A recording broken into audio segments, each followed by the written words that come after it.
تو یہ ساری چیزیں دیکھنی پڑیں گی۔ اب اس کو حکومتی ماہرین جو ہیں وہ کس طرح مینیج کرتے ہیں، یہ پھر میرے خیال بجٹ میں ہمیں پتہ چلے گا۔ یہ اس نوعیت کے بیانات سابق وزیر خزانہ دے رہے ہیں یا موجودہ وزیر خزانہ دے رہے ہیں، یہ ایک دوسرے پہ الزام، یہ صورتحال میرے خیال میں اس ڈسکشن کی نہیں ہے، آگے بڑھنے کی تھی، لیکن ابھی تک یہ معاملات یہاں پہ رکے ہوئے ہیں۔ اس پہ بھی بات کریں گے، اور پھر جو حکومت جو کچھ کر رہی ہے اور ہمارے دیگر سیاسی جماعتیں جو کچھ کر رہی ہیں، اس پہ بات کریں گے ایک بریک کے بعد۔ ہمارے ساتھ رہیے گا۔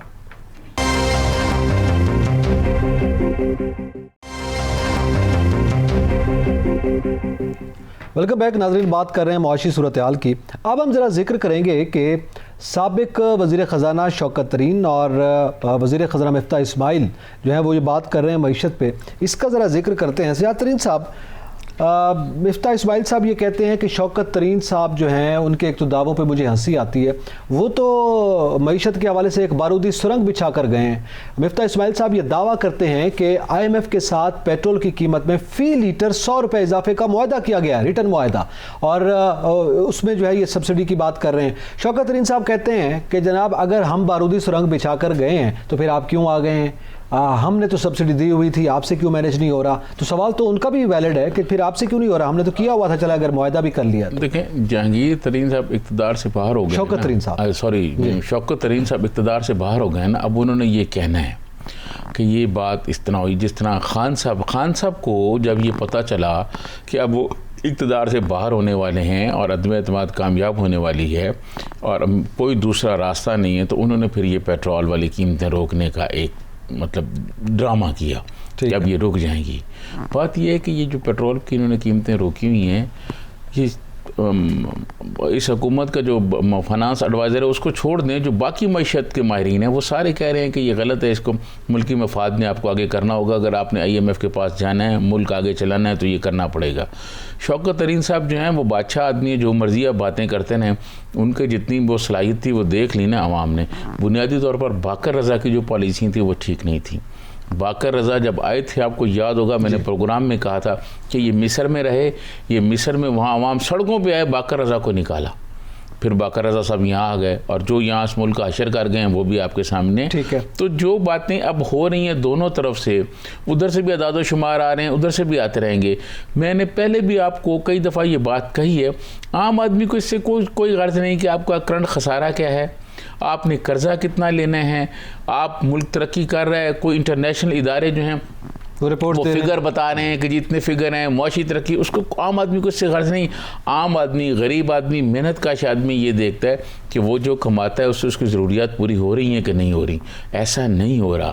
اب یہ جو ابھی بریک سے پہلے ہم شرح سود کی بات کر رہے تھے جو انہوں نے بڑھا دی ہے، ٹھیک ہے جی، اب اس کے بعد بجٹ آ رہا ہے، بجٹ میں آپ ایک اور مہنگائی لے کے آئیں گے، پھر پیٹرول کی جب قیمتیں بڑھیں گی، تیل کی، ہمارے ملک میں جس وقت پیٹرول کی قیمت میں اضافہ ہوتا ہے نیچے تک ہر چیز میں اضافہ ہو جاتا ہے۔ بالکل ٹھیک ہے، ڈالر کی قیمت، پیٹرول کی قیمت، دونوں کا آپ کسی ریڑھی پہ چلے جائیں کوئی چیز لینے کے لیے اور اسے آپ کہیں کہ یار پچھلے ہفتے تو آپ نے ریٹ یہ لگایا تھا، تو وہ آپ کو سیدھا کہہ کہ پیٹرول کی قیمتیں بڑھ گئی جی، مہنگائی ہو گئی ہے، بے شک اس کا پیٹرول سے کوئی لینا دینا ہو یا نہ ہو، کیا کر سکتے ہیں؟ بالکل ٹھیک ہے۔ تو اس سے مہنگائی بڑھے گی۔ یہ دونوں ایڈوائزر جو ہے نا یہ بس اپنی باتیں کر رہے ہیں۔ دیکھیں وہ کریڈٹ لینے کے یا کریڈٹ ایک دوسرے پہ ڈالنے کی کوشش، وہ کہتے ہیں نا کہ نقصان ایک دوسرے پہ ڈالنے کی کوشش کر رہے ہیں۔ اس طرح کی باتوں سے نہ تو شوکت ترین صاحب آزاد تھے کہ آئی ایم ایف کی کنڈیشن کے آنے سے حوالے سے، اور نہ مفتاح اسماعیل صاحب اس سے آزاد ہیں۔ تو اس طرح کے بیانات آپ دیکھ کر کیا لوگوں کی آنکھوں میں دھول جھونک رہے ہیں؟ آپ نہیں ہیں آزاد، آپ نے آئی ایم ایف کی کنڈیشنز کو تسلیم کیا ہے، اور ان کنڈیشنز کو تسلیم کرنے کے بعد آپ کو یہ بجٹ دینا ہے، آپ کو یہ معیشت چلانا ہے، آپ کو عوام کو کس حد تک ریلیف دے پاتے نہیں دے پاتے، چاہے اب آج ہی شوکت ترین صاحب کو لے آئیں یا چاہے اس وقت مفتاح اسماعیل صاحب اس حکومت میں ہوتے، یہی ہونا تھا جو ہو رہا ہے، کیونکہ جو کنڈیشنز طے کی گئی ہیں وہ بہت ہی خطرناک تھیں، اور جو تاخیر کی گئی تھی گزشتہ حکومت میں، یہ حقائق ہیں۔ اب صورتحال یہ ہے کہ ایک جانب تو یہ معاملہ ہے، سیاسی میدان پہ ذرا نظر ڈالیں۔ اتحادی حکومت نے، آپ کو پتہ ہے کہ پہلے نون لیگ کی حکومت یہ اس سوچ بچار میں تھی کہ یہ معیشت کی جو صورتحال ہے اور یہ جو بارودی سرنگ ہے، کیا اکیلے ہم اس کا بوجھ اٹھائیں یا کیا صورتحال اختیار کریں، بلکہ وہ اس پہ کسی حد تک نون لیگ میں یہ رائے تھی کہ جلد انتخابات کروا دیے جائیں۔ آپ کو خواجہ آصف صاحب کا وہ انٹرویو یاد ہوگا جو بی بی سی کو انہوں نے دیا۔ اب سوال یہ ہے، آج یہ اتحادی حکومت نے شیئر کر لیا کہ سب جو ہے نا یہ مشکل فیصلے ہم سب کی طرف سے ہوں گے، ٹھیک ہے, اور حکومت اپنی مدت پوری کرے گی. اس میں زرداری صاحب کا ظاہر ہے ایک بڑا وہ چاہتے ہیں کہ مدت پوری کریں. اب ایک جانب تو یہ ہے, اور پھر پی ٹی آئی کو بھی مکمل آزادی ہے کہ وہ لانگ مارچ کریں. کیا اب کسی نتیجے پر پہنچ چکی ہے حکومت اور کوئی عملی اقدام دیکھنے میں آئے گا؟ کیا موجودہ حکومت کنفیوژن سے باہر نکل آئی ہے اب؟ دیکھیں, میں آپ کو عرض کروں, آپ کو یاد ہوگا جب شروع میں یہ ہنگامہ آرائی ہو رہی تھی اور یہ کہہ رہے تھے کہ الیکشن کرائیں, الیکشن کی ڈیٹ دیں, اور شیخ رشید صاحب کہہ رہے تھے کہ پنڈی میں جو ہیں وہ انٹرویوز ہو رہے ہیں اور پنڈی میں معیشت دانوں کے اسلام آباد میں. تو میں نے خود پنڈی والوں سے بات کی, انہوں نے کہا یہ جھوٹ ہے, کوئی ایسی بات نہیں ہے. تو اس وقت میں نے آپ کو کہا تھا کہ یہ حکومت اب اپنی مدت پوری کرے گی, جو باقی رہ گئی ہے الیکشن کرائے گی تو اپنی مرضی سے کرائے گی. انہوں نے بات چیت کرنے کے بعد آصف زرداری صاحب لاہور گئے, بڑی اہم شخصیات سے ملاقاتیں ہوئیں, ان کی آپس میں میٹنگ ہوئی, اور اس کے بعد یہ طے ہوا ہے کہ جو بھی مشکل فیصلے ہیں وہ ہم نے کرنے ہیں, اور ہم نے ملک کی معیشت کو بہتر کرنا ہے, اور ہم نے مدت پوری کر کے الیکشن کرانا ہے. بالکل ٹھیک ہے. یہ تو آپ بھول جائیں کہ اب وہ کوئی الیکشن سے پہلے مدت سے پہلے کوئی الیکشن یا خان صاحب کے دباؤ میں آ کر الیکشن, وہ میں پھر آپ کو بتاؤں گا جب آپ 31 مئی کر رہے تھے وہ بات کریں گے. جی میں وہ ساری بات کروں گا جب اگلے ایشو پر ہم آئیں گے. تو کوئی ایسی بات نہیں, میں سمجھتا ہوں کہ حکومت جو ہے وہ اب سخت فیصلے کرنے جا رہی ہے, اور رانا ثناء اللہ صاحب بھی پوری فارم میں آ رہے ہیں. سخت فیصلے in the sense of P T I long march یا معیشت کے حوالے سے بھی, معیشت کے حوالے سے بھی اور اس حوالے سے بھی. اچھا, وہ جو ہے نا دھرنے کو تو اکیلے رانا ثناء اللہ خان ہی کافی ہیں, بڑے دبنگ آدمی ہیں, وہ جب بات کہتے ہیں تو کر دیتے ہیں. انہوں نے کہا تھا نا شیخ رشید کو, پھر شیخ رشید صاحب روپوش رہے, 2 دن گھر میں نہیں سوئے. خود رانا صاحب نے بتایا کہ وہ انہوں نے کہا کہ یہ دیکھ لو, یہ نہ ہو کہ تمہیں گھر سے نہ نکلنے دوں. تو رانا ثناء اللہ خان جو ہیں وہ ایک مختلف وزیر داخلہ ہیں. تو خان صاحب اب وہ توقع نہ کریں کہ چودھری نثار علی خان صاحب تھے, بڑا نرم گوشہ رکھتے تھے خان صاحب کے لیے, ان کے پرانے دوست بھی تھے, لیکن رانا ثناء اللہ سے یہ توقع نہ رکھیں کہ وہ ان کے لیے نرم گوشہ رکھیں. نہیں, رانا ثناء اللہ کا نرم گوشہ یا سخت گوشہ تو اس وقت سامنے آئے گا نا کہ جب تمام سٹیک ہولڈرز ایک پیج پر ہوں گے. دیکھیں, میں آپ کو عرض کروں, یہ جو باتیں کی جا رہی ہیں کہ تمام سٹیک ہولڈرز نہیں ہیں, آپ مجھے یہ بتائیں, یہ جو عدم اعتماد ہوا ہے, آپ کے خیال میں کیا یہ اگر سٹیک ہولڈر ایک پیج پہ نہ ہوتے تو عدم اعتماد ہو سکتا تھا؟ نہیں, وہ تو نیوٹرلٹی آتی تھی. دیکھیں, میں آپ کو عرض کروں, اور اس کے بعد آپ کو یاد ہوگا ان کے پاس اکثریت بھی نہیں ہوتے تھے, بل یہ منظور کرا لیتے تھے, کراتے رہے ہیں نا. ٹھیک ہے, ٹھیک ہے. اچھا, پھر خان صاحب کی بات سن لیں. کل انہوں نے پریس کانفرنس کی, انہوں نے کہا ہے کہ جی آپ نیوٹرل رہیں. پہلے وہ کیا کہتے رہے ہیں کہ نیوٹرل کون ہوتا ہے, ہم تو وہ جملہ بھی نہیں کہہ سکتے. آج خواجہ آصف صاحب نے سینٹ میں اظہار خیال کرتے ہوئے, قومی اسمبلی میں اس چیز کا اظہار خیال کرتے ہوئے بتایا کہ جناب کل تک تو آپ کہتے تھے کہ نیوٹرل کون ہوتا ہے, آج آپ کہہ رہے ہیں کہ وہ نیوٹرل ہو گئے تو اچھی بات ہے. یہ بات تو ہم کرتے تھے کہ نیوٹرل ہونا چاہیے, تو وہ یو ٹرن کی آج ذکر کر رہے تھے. آج ذکر کیا آپ نے قومی اسمبلی کا, سینٹ میں بھی تھوڑی سی انہوں نے ہنگامہ آرائی کی ہے, نعرے بازی کی ہے, تھوڑا بائیکاٹ کیا, لیکن وہ کچھ ہو نہیں سکے گا سینٹ اور قومی اسمبلی میں. اور آج قومی اسمبلی میں جو اپوزیشن لیڈر ہیں راجہ ریاض صاحب, انہوں نے کہا جی پاکستان کی تاریخ میں سب سے جھوٹا حکمران جو تھا وہ عمران خان صاحب تھے, وہ ان کی پارٹی کے لوگ. وہ کہہ رہے ہیں سب سے بڑا لوٹا عمران خان ہے, یہ آج راجہ ریاض صاحب نے گفتگو کی ہے. اور دیکھیں, جب لوگ ان کے ساتھ مل رہے تھے اس وقت ٹھیک تھے, لیکن راجہ ریاض کے بارے میں تو ظاہر ہے وہ کہتے ہیں یہ خود لوٹے ہو گئے ہیں, ادھر سر کوئی پی ٹی آئی کی وجہ سے وہ بنے ہوئے نا, وہ پی ٹی آئی کی وجہ سے بنے ہوئے, کوئی لوٹے نہیں بنے, کوئی ان پر الیکشن کمیشن, کوئی سپریم کورٹ کا آرڈر, نہ انہوں نے ووٹ دیا نہ کچھ دیا, کوئی نہیں کیا نا انہوں نے کچھ, وہ بیٹھے ہوئے ہیں سارے. اب اپوزیشن لیڈر ہیں, آپ اپوزیشن لیڈر ہیں, وہ اپوزیشن لیڈر ہو گئے ہیں. نور عالم خان جو ہے پبلک اکاؤنٹ کمیٹی کے چیئرمین ہو گئے ہیں. تو یہ بات جو ہے نا, یہ خان صاحب اب ایسا ایسا آگے آگے آئیں گے, ان کو پتہ چلے گا کہ سارے لوگ ایک پیج پہ ہیں, لانگ مارچ انٹر ہونے دیں گے. ہاں, یہ آپ نے اچھی بات کی, لانگ مارچ بالکل انٹر ہونے دیں گے. اس کے بعد اور دیکھیں, میں آپ کو بتاؤں, یہ ایک آپ میری بات سن لیں. خان صاحب نے خود ڈی چوک بند کیا ہوا ہے, خان صاحب کے زمانے میں بند ہو گیا تھا ڈی چوک, آپ گزرتے ہوں گے وہاں سے. اس کے بعد مولانا فضل الرحمان صاحب جب آئے تھے, ایک بہت بڑے تعداد تھی لوگوں کی ان کے ساتھ, میں وہاں جا کے بھی دیکھتا رہا ہوں, تو وہ ان کو پشاور موڑ کے پاس, اتوار بازار کے پاس, H9 کے پاس جگہ دے دی گئی تھی, اور وہ وہاں رہے تھے. ان کو بھی وہاں جگہ دے دیں گے. اب جو بات آپ نے کی, اب یہ جو اگلی بات ہے, میرے سوال کا جواب, مجھے تھوڑی اجازت دیں, بریک کی طرف بڑھنا ہے, میں اس سوال کا جواب آپ سے بریک کے بعد لیتا ہوں. ناظرین ہمارے ساتھ رہیے گا.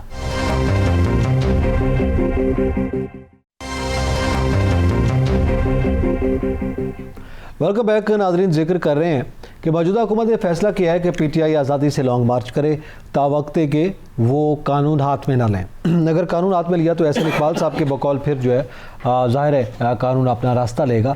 تو اس میں میرا سوال بریک سے پہلے سجاد علی صاحب آپ سے یہی تھا کہ کیا موجودہ حکومت پی ٹی آئی کا لانگ مارچ یہاں پہ داخل ہونے دے گی؟ یہ تو وہ کہہ رہے ہیں، لیکن حقیقت میں حالات کیا بننے جا رہے ہیں؟ ابھی آپ نے رانا ثناءاللہ صاحب کا ایک حوالہ دیا ہے، پہنچ پائے گا یہاں تک لانگ مارچ؟ دیکھیں، میں سمجھتا ہوں کہ اب حکومت جو ہے ان کو وہ جگہ دے گی جہاں پر مولانا فضل الرحمان صاحب بیٹھے تھے، وہیں بیٹھے رہیں، کرتے رہیں دھرنا. اب ڈی چوک پہ کوئی نہیں آنے دے گا ان کو.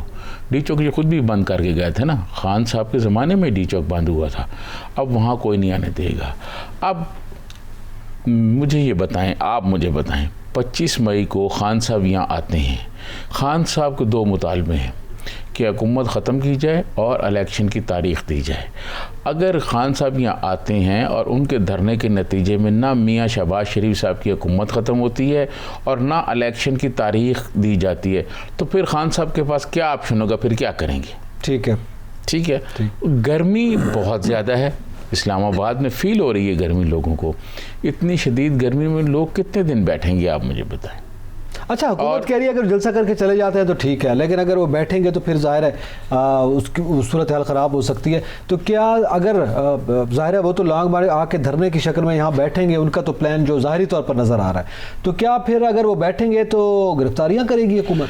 آج فواد چودھری صاحب نے ایک پریس کانفرنس کی ہے جس میں انہوں نے کہا ہے کہ خان صاحب 3 تاریخ کو اعلان کریں گے، 3 جون کو.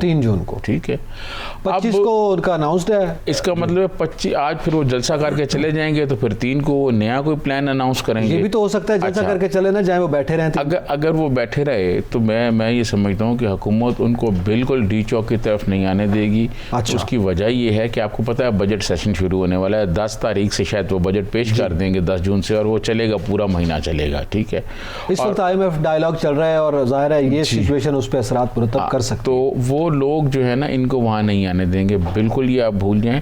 میں سمجھتا ہوں جو میں نے بات کی، ان کے پاس اپنے پاس کوئی آپشن نہیں ہوگا. اس دھرنے کے نتیجے میں نہ تو کوئی حکومت جائے گی، نہ ان کو الیکشن کی تاریخ ملے گی. اچھا، کوئی یہاں نہ ہو جائے صورتحال، کیونکہ پاکستان ایسا ملک ہے جہاں کچھ نہیں کہا جا سکتا، کسی بھی لمحے کوئی صورتحال بدل سکتی ہے. تو یہ خان، آپ کو یاد ہوگا پچھلا جو خان صاحب کا دھرنا تھا بہت طویل گیا، تو اس کا جو وہ جب تو ختم ہوا تو وہ جو پشاور میں واقعہ ایک ہو گیا تھا، اس کے بعد جو ہے نا وہ بچوں والا دھرنا ختم پشاور میں APS میں جو بچوں پہ گئے. تو یہ مطلب کوئی خان صاحب جس طرح آ رہے ہیں اور جس طرح کی وہ بات کر رہے ہیں، یہ کوئی ایسی بات نہیں ہے کہ خان صاحب کو 50 لاکھ لوگ لے آئیں گے. سر نہیں لوگ آ سکتے. غربت، بے روزگاری، مہنگائی. خان صاحب کے پاس جو ایلیٹ کلاس کے لوگ ہیں ان کے پاس گاڑی ہیں، وہ گاڑیوں میں کتنی دیر بیٹھ سکتے ہیں؟ نہیں ویسے تو جو اب جو ٹرینڈ دیکھیے، جو اس وقت ٹرینڈ ہے ان کے جلسوں کا، وہ یہ ہے کہ جلسہ عام طور پہ شروع ہی شام کے اوقات میں ہوتا ہے. جی، ان کی پارٹی کے لوگ دن میں نہیں آ سکتے، آتے ہیں. ٹھیک ہے، تو یہی روزانہ یہیں پہ یہی ہوگا. 126 دنوں کے دھرنے میں کیا ہوا تھا؟ شام کو ایک جلسہ شروع ہوتا تھا، دن میں بس لوگ بیٹھے دائیں بائیں. یہ یہی کریں گے، اور میرے خیال اس دفعہ ان کو زیادہ نہیں کرنے دیا جائے گا. اچھا، اس دفعہ ایک خاص لمٹ تک وہ بیٹھے رہیں تو بیٹھے رہیں، اس کے بعد اٹھا دیا جائے گا. اور میں آپ کو عرض کروں کہ اس دفعہ حکومت کا وہ والا رویہ نہیں ہوگا جو پہلے تھا. اچھا، ایک بات. دوسری بات، اس وقت خان صاحب کو بہت ساری سہولت بھی تھی. علیم خان بھی ساتھ تھے، جہانگیر خان ترین بھی ساتھ تھے، پراپرٹی ٹائکون بھی تھے، کھانے پہنچا رہے تھے، چیزیں دے رہے تھے. اب وہ نہیں ہوں گے. اچھا، یہ بات پہلے کی جا رہی تھی، جہانگیر ترین صاحب نہیں ہیں، علیم خان صاحب نہیں ہیں، فائنانسر نہیں ہیں، اس وجہ سے مشکل ہوگا. مگر وہ تو بڑے کامیاب جلسے کر رہے ہیں، اسی نوعیت کے سٹیج لگ رہے ہیں، یہ اخراجات بھی تو ہو رہے ہیں نا. کے پی حکومت ان کے پاس ہے نا. ٹھیک ہے، کے پی حکومت ان کے پاس ہے، اور کے پی حکومت وہاں کے پی کے لوگوں کے مسائل حل کرنے کے بجائے وہاں کے وسائل جو ہیں وہ جلسوں پہ لگ رہے ہیں. ٹھیک ہے. اور آج بھی خان صاحب جو ہیں وہ پشاور کے صدر بازار میں گھومتے رہے ہیں، لوگوں سے ملتے ملاتے رہے ہیں. اور اس وقت خان صاحب نہیں گئے جب خان صاحب وزیر اعظم تھے، اس وقت ایسے گھومتے لوگوں سے پوچھتے جا کے. گھومنا تو دور، وہاں پہ اٹیک ہوا تھا ایک مسجد میں نماز کے دوران، اور شہداء ہوئے تھے. وہ کہتے رہے کہ وہاں پہ جانا چاہیے تھا بطور وزیر اعظم. اس وقت نہیں گئے تھے، لیکن اب وہ پشاور میں گھوم رہے ہیں. خان صاحب اس وقت نہیں گئے. خان صاحب ہزارہ والے وہ جو بیٹھے رہے بیچارے لاشیں لے کے بیٹھے رہے، وہاں کون سا گئے. تو خان صاحب جو ہیں اب گھوم رہے ہیں، اب وہ ہر جگہ جا رہے ہیں. تو اگر جب پرائم منسٹر تو اس وقت جاتے نا جب ان کی وہاں جانا ان کا بنتا تھا, لوگوں کے کوئی مسائل سنتے, لوگوں کی کوئی بات سنتے, کوئی فریاد سنتے.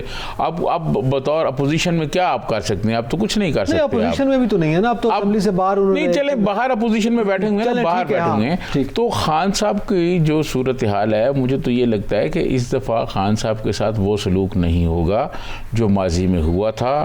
خان صاحب کو وہ سہولتیں نہیں ہیں جو ماضی کو ہوئی ہوں گی. آج فواد چودھری صاحب نے یہ کہا ہے, آپ ماضی کی بات کریں, ہم سوری ٹو کٹ یو, انہوں نے کہا ہے کہ جناب پشاور سے اور پنجاب سے ظاہر ہے بڑی تعداد میں اسلام آباد لوگ آئیں گے. فواد چودھری صاحب نے کہا باقی جو ہیں بلوچستان ہے, سندھ ہے یا باقی علاقوں سے, وہ لوگ اپنے اپنے شہروں کو, اپنے اپنے علاقوں کو, اپنے اپنے مثلا بلوچستان کو نے کہا کوئٹہ کو وہ اسلام آباد بنا دیں گے, لاڑکانہ کو وہ اسلام آباد بنا دیں گے, کراچی کو وہ بنا دیں گے. تو یہاں پہ پنجاب اور پشاور سے لوگ آنے ہیں. تو آپ جس سہولت کا ذکر کر رہے ہیں وہ نہیں ہوگی. آج جو فواد چودھری صاحب جس جانب اشارہ دے رہے ہیں تو کسی حد تک تو ہے نا فیسلٹی. دیکھیں فواد چودھری صاحب جو ہے نا وہ یہ کہتے رہیں, لیکن جب یہاں لوگ لائیں گے تو پتہ چلے گا نا کہ وہ کتنے لوگ لے کے آتے ہیں. پشاور قریب ہے اسلام آباد کے, پنجاب کے قریب پڑتا ہے پنڈی. بات یہ اگر تو کوئی وہ 20-30 لاکھ 50 لاکھ لوگ لے آئیں تو پھر تو کوئی بات بنتی ہے, ورنہ 5-10 ہزار لوگوں سے کیا. پہلے بھی یہاں دھرنے ہوتے رہے ہیں, اور یہ جو دونوں پارٹی ہیں, پیپلز پارٹی بھی اور خود مسلم لیگ نون بھی, یہ پہلے کئی دھرنوں کو ہینڈل کر چکے ہیں. کوئی یہ نہیں کہ کوئی پہلی دفعہ ہے, یہ پہلے دھرنوں کو ہینڈل کر چکے ہیں, پیپلز پارٹی بھی کر چکی ہے. تو میرا نہیں خیال کہ یہ جو خان صاحب کا دھرنا آ رہا ہے اس سے کوئی امپیکٹ ہوگا یا اس سے کوئی تبدیلی ہوگی یا ان کو کوئی الیکشن کی ڈیٹ ملے گی یا یہ حکومت ختم ہوگی. یہ کچھ نہیں ہوگا. پھر خان صاحب کیا کریں گے؟ ان کے پاس آپشنز کچھ نہیں ہوگا. کوئی آپشن نہیں ہے. پھر کیا آپشن ہے؟ پھر ان کے پاس کوئی آپشن نہیں ہے. پہلے بھی ان کے پاس کیا آپشن تھا؟ پھر جلد سے دیکھیں, پھر اس کے بعد کمپین ہی ہے نا, نیکسٹ ایئر تو الیکشن ہونا ہے نا, یہ الیکشن ایئر ہی سمجھ لیں. وہ دیکھیں کمپین تو سارے کر رہے ہیں نا. مسلم لیگ کا بھی آج اکاڑے میں جلسہ تھا, وہ بارش کی وجہ سے نہیں انہوں نے کیا. جلسے تو سب کر رہے ہیں, ٹھیک ہے, مگر دھرنا نہیں ہوگا, ویسا دھرنا نہیں ہوگا. آپ یہ کہیں میں کہتا ہوں جی یہ بیٹھے رہیں, لیکن وہ نہیں بیٹھنے دیں گے اس دفعہ ان کو. اس دفعہ اس کا مطلب پھر فواد چودھری صاحب ٹھیک کہہ رہے ہیں, وہ کہہ رہے ہیں جناب 700 لوگوں کی فہرستیں بنا لی ہیں انہوں نے, یہ لوگوں کو پکڑ دھکڑ کر رہے ہیں. رانا ثناء اللہ صاحب ظاہر ہے اپنا اقدامات پہلے ہی کر رہے ہیں. تو پھر فواد چودھری صاحب ٹھیک کہہ رہے ہیں کہ وہ پہلے ہی اس قسم کے اقدام کر لیں گے کہ دھرنا کامیاب نہ ہو. دیکھیں بات یہ ہے کہ یہ صرف باتیں کر رہے ہیں, کسی کو نہیں پکڑا جا رہا, کسی کو کچھ نہیں کیا جا رہا. یہ کنٹینر کا جو شور مچائے ہوئے فواد چودھری صاحب نے, میری وزارت داخلہ کے لوگوں سے بات ہوئی ہے, انہوں نے مجھے بتایا کہ یہ کچھ جگہ پہ کنٹینر رکھے گئے سیکورٹی کے پوائنٹ آف ویو سے, کیونکہ جیسے یہ ریڈ زون میں رکھے گئے ہیں, ریڈ زون کا ایریا جو رکھا گیا, پولیس بھی منگوا لی گئی ہے, رینجرز بھی. بالکل یہ آپ ٹھیک کہہ رہے ہیں, یہ ساری سیکورٹی پوائنٹ آف ویو سے اقدامات کیے جا رہے ہیں نا, کہ سیکورٹی پوائنٹ آف ویو یہ ہے کہ بھئی کوئی پرابلم نہ ہو جائے. یہاں سارے سفارت خانے ہیں, یہاں مطلب اور لوگ ہیں, مشن ہے مختلف ملکوں کے, پھر وزیر اعظم ہاؤس ہے, یہاں ایوان صدر ہے, اسمبلی ہے, پارلیمنٹ ہے, پارلیمنٹ لاجز ہے, اس کی سیکورٹی, پھر سیکریٹریٹ ہے, وزارتیں ہیں. تو ان کی سیکورٹی کرنا فارن آفس ہے, وہ ان کو تو سیف بنانا ہے کہ نہیں بنانا. دیکھیں وہ عوام جو بیچاری غریب ہے, جو معاشی صورتحال سے تنگ ہے, وہ اگر خان صاحب کے ساتھ آتی ہے تو پہلے دھرنے میں بھی آپ کو پتہ ہے وہ پی ٹی وی حملہ کیس بھی چلا تھا اور اس طرح کی صورتحال ہو گئی تھی. اگر کوئی ایسی خطرناک صورتحال ہو جاتی ہے تو پھر کیا آپ دیکھ رہے ہیں, کیونکہ لوگ تو تنگ ہیں, دیکھیں لوگ تو معاشی صورتحال سے پریشان ہیں. دیکھیں اس میں تو کوئی دو رائے نہیں کہ لوگ مشکلات کا شکار ہیں, اور خان صاحب سے کسی قسم کی کوئی یہ توقع آپ نہ رکھیں کہ وہ کوئی بڑے انقلابی لیڈر ہیں, کوئی بڑی انقلابی سیاست کریں گے. خان صاحب کا انقلاب سے کیا تعلق ہے؟ ساری زندگی وہ کرکٹ کھیلتے رہے ہیں, حالات کے جبر نے ان کو یہاں لا کے کھڑا کر دیا ہے, وہ درمیان میں آ گئے ہیں. لوگ ان کی بات سنتے ہیں, بے شک وہ جھوٹ بھی بولیں تو لوگ یہ بات نہ دیکھیں, دنیا میں بہت سے چھوٹے چھوٹے کام کرنے والے لوگ جو ہیں بیچارے, وہ اگر ملک کے وزیر اعظم بن جاتے ہیں تو ان کو تو سراہا جاتا ہے. میں یہ بات نہیں کر رہا, میں یہ کہہ رہا ہوں کہ وہ لوگ ان کی بات سنتے ہیں, وہ کرکٹ کھیلتے رہے, سیاست میں تو نہیں تھا, وزیر اعظم بن گئے. اب پاکستان میں ایک ایسا حلقہ ہے جو ان کے زیر اثر ہے, لوگوں کا, عوام کا. عوام ان کی بات سنتے ہیں, وہ جھوٹ کہیں وہ کہ لوگ کہتے ہیں سچ ہے, وہ غلط بات بھی کہیں. دیکھیں ان کو خان صاحب اس ملک کے وزیر اعظم رہے ہیں, ان کو کم از کم خواتین کے بارے میں اپنا لب و لہجہ جو ہے وہ درست رکھنا چاہیے. انہوں نے محترمہ مریم نواز کے بارے میں جو باتیں کی, ان کی حامی کہتے ہیں ٹھیک ہے. اب اس کا آپ کیا کر سکتے ہیں؟ یہاں آپ کے پاس کیا دلیل ہے, کیا آپ بحث کریں گے جب ان کی حامی ان کی ہر غلط بات کو کہتے ہیں بالکل ٹھیک ہے. تو یہ اسی وجہ سے سوال میں سامنے رکھ رہا ہوں نا، پھر وہ عامی جب یہاں آئیں گے اور صورتحال کوئی مخدوش ہوگی، وہ دیکھیں میری بات سنیں، حکومت نے پوری تیاری کی ہوئی ہے، اور وہ جو ان کے حامی ہیں نا، وہ جو کلاس ہے جو منرل واٹر کی بوتلیں جنہوں نے پکڑی ہوئی ہوتی ہیں اور دھوپ میں چھتریاں لی ہوئی ہوتی ہیں، وہ مزاحمت نہیں کرتے، ٹھیک ہے، اور جو مزاحمت کرنے والی کلاس ہوتی ہے وہ خان صاحب کے ساتھ نہیں ہے۔ چلیں یہ تو خیر آنے والے وقت میں دیکھا جائے گا، ابھی آج پروگرام کا وقت جو اختتام پذیر ہوتا ہے، آنے والے دنوں میں ہم مزید اس پہ بھی بات کریں گے، جیسے جیسے وقت قریب آ رہا ہے، 25 مئی کی تاریخ انہوں نے دے دیا ہے، اتحادی حکومت نے فیصلے کر لیے ہیں، اب ایکشن کا وقت ہے کہ معاشی طور پر موجودہ حکومت کیا کرتی ہے، اور پھر دوسری جانب تمام سیاسی جماعتیں جو ہیں وہ عوام کے مفادات میں کتنی ذمہ داری کا مظاہرہ کرتی ہیں۔ اعتزاز نقی اور سجاد ترین کو اجازت دیجیے، اللہ حافظ۔